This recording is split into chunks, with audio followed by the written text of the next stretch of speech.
Okay, again, I'm Wally Gordon with the OLM Architects. This is about Olinda, and for those that don't know, this is actually up in the El Sobrante Valley also. It's actually the other school in the valley with Valley View, so not very far from the end. Anyways, we've been working on this project with the school site for approximately 2 years. It's a very small site for those that haven't been there. It's probably one of the more beautiful sites in the district. It's up in the valley, truly in the valley. Incredible views, kind of rural, which is a little bit different than how people perceive most of the schools around here. The student count anticipated is about 500, so we've been growing, which includes about a 10% increase over where projected now. The building area for the program that we've designed to is 57,000 square feet. And obviously, people have been involved. As I mentioned before, we've been working on this for about 2 years. Number of community meetings and presentations we've had are 7. A whole variety of them from the entire community having its input. The primary concerns are, number one, it's an aging and deteriorated facility. It's about a 60-year-old facility, among those classic post-World War II construction sites.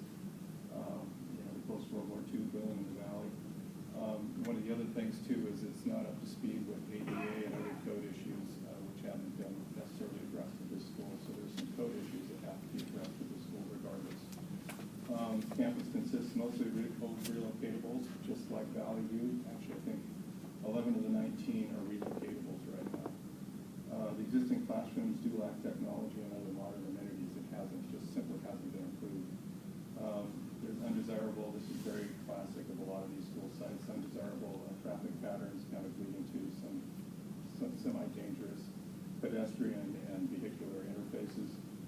There's inadequate parking. There's parking in the neighborhood and around the streets to resolve the parking problem for the site. One of the other things that's really important to the community, like all school sites, is maintaining a safe and secure perimeter during school hours. Then maintaining and enhancing the campus's natural setting, as I said, that's one of the community's main concerns. And the other thing I mentioned was the limited site. 5.7 acres is probably about half of what the state standard is for the number of students here. So we're really struggling with how to get the school to actually operate during the day. And that leads, as I mentioned here in the slide, to a 2-story option. We had to go through that. Currently, it's a 1-story school. That's the site. Again, for those that haven't been there, it's essentially the views are out towards this way. This is a very steep hill, and it's hard to see from an aerial Google map.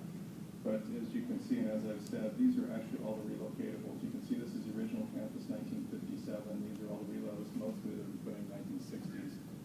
And as many of you know, the average age that the state says a relocatable should last is 20 years, so they're actually pushing twice their typical envelope for age.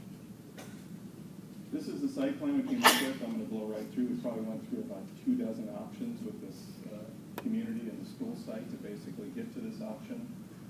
The basic premise of the design is to leave as much open play area as possible, force 2 stories to the back side of the site. And I won't get through all the details, but there's a lot of logic as to why we did what we did.